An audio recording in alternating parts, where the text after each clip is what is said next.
Pete Moore, Mart TV. When you think of straight pull rifles, there's only really one you think of, and that's Blaser's R8.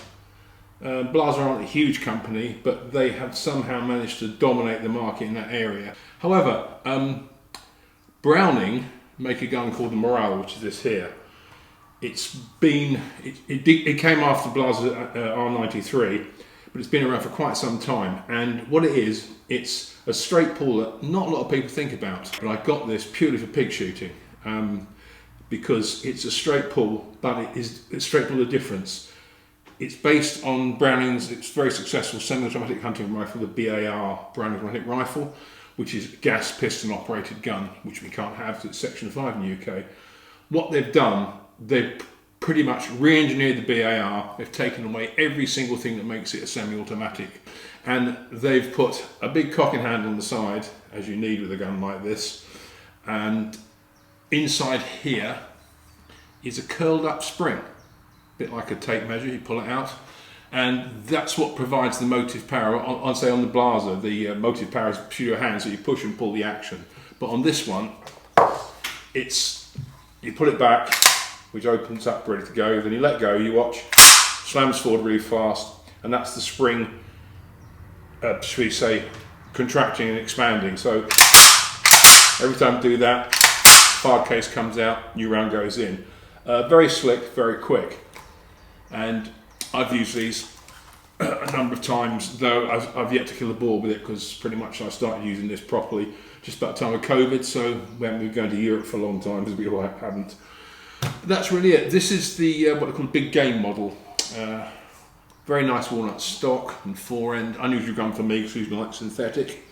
Got these game scenes on the side. Not such a fan of the silver, but I might just get them blacked up. Barrel is a sort of light medium, 22-inch, semi-fluted. It does look the business, I must say. It has iron sights. You've got day glow types. You've got green here and red there. Red one is fully adjustable. The rear one is fixed. And this ramp is called a Batu ramp, and it's for when you're using the gun purely in iron sight mode. You won't have any scope mounts on, and the white stripe leads your eye. It's just sort of like an aiming aid. It's quite clever. Today you can get these guns with synthetic stocks, no iron sights, threaded from muzzle brake, or you can put Moddy on as well. So they've come a long way. But if you're looking for a straight pull, you might find these very interesting. And one of the reasons I got it is this is a 10-shot mag. You don't use it much, but occasionally, if you really get lucky, and a lot of pigs come out, a 10-shot mag gives you quite an advantage. The standard magazine is 4-shot, one up the spout. Caliber-wise, they go from used to be 243 to I think 300 Win mag. I picked 30-06 because it's a big chunky round, and it's just what I really want to knock the pigs over with. But that is really the Maral. This is not really the reason for test, so I've done this test before and showed you Maral. You'd like to see it firing, obviously, but it's more about the scope mounting options, as we shall see. But let's just show you it in action, because it's a great gun to use, and it's swift. I'll just double plugs up to the 30-06 with no moderator on it.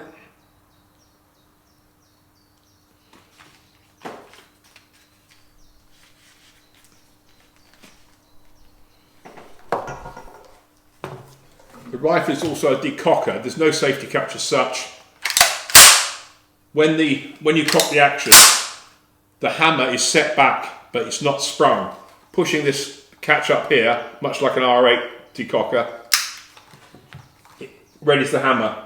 So each time you do it, it fires. So if you don't want to fire, just press the button and it slides down. So, mag goes in, like so. Pull back.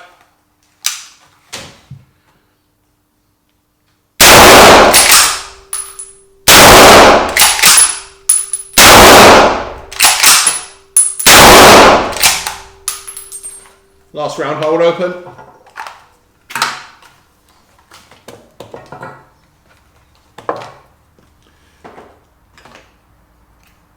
And that's it. It's quite a lumpy gun to shoot, but 30-06 is big, but it's not as violent as people think it is.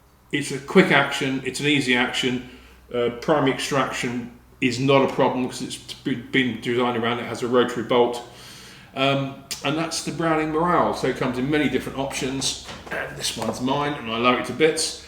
So let's move on and have a look at the options on scope mounting. So this is the base, as you can see, there's what literally there's a turn key here, goes from left to right and it has locked and unlocked on it. There's a hole here and there's slots at either end. If we look at the base of the mount, there's a spigot in the middle and lugs, like recoil stop lugs, either end. This spigot in the middle is adjustable. You unscrew a little tiny grub screw that locks it, and you can wind it in and out to suit the mount.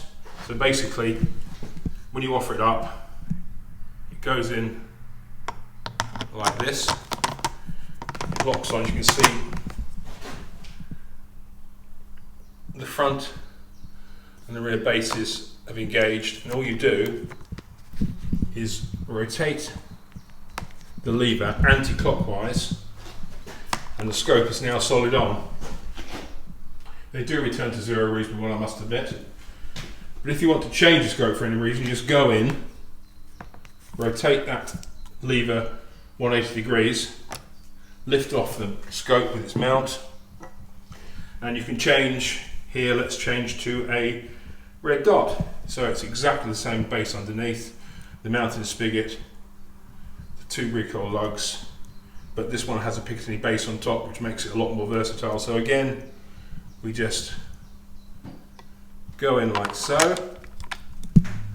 just check that those lugs have engaged, which they have, and then we turn this lever, so big fat hands in the way, like so. And now you have a red dot on the gun. Browning do these Nomad mounts in different heights. They offer different ring sizes, and again different heights, so you can mount anything to it you like. But the base is quite low, so it stays in place. And then you have your Dayglow green at the front. This is on a battery rail, as you can see. This rail is raised up with a white stripe, and it's really designed for when you're not using the base on the gun, but it's just there. But the green dots are great, so they absorb the light, so they glow. And up front there's a red dot, which you can see is fully adjustable. That circular drum in front of the dot on the left makes it go up and down. And then if you look at the front, here, there's a hole there, and inside this little grub screw, you undo the grub screw in the hole, and you see there's a little like white markings, and you can move the actual whole block left and right to adjust for range. It's quite basic, because iron sights are basic, but it's a very clever idea. Okay, comment if you like, fine. If you don't like, equally fine. I don't mind, I've got thick skin. Tell your mates, support the site, and if you need to contact me about anything, then it's pmore.shootingsports@gmail.com. Until then, good shooting and be safe.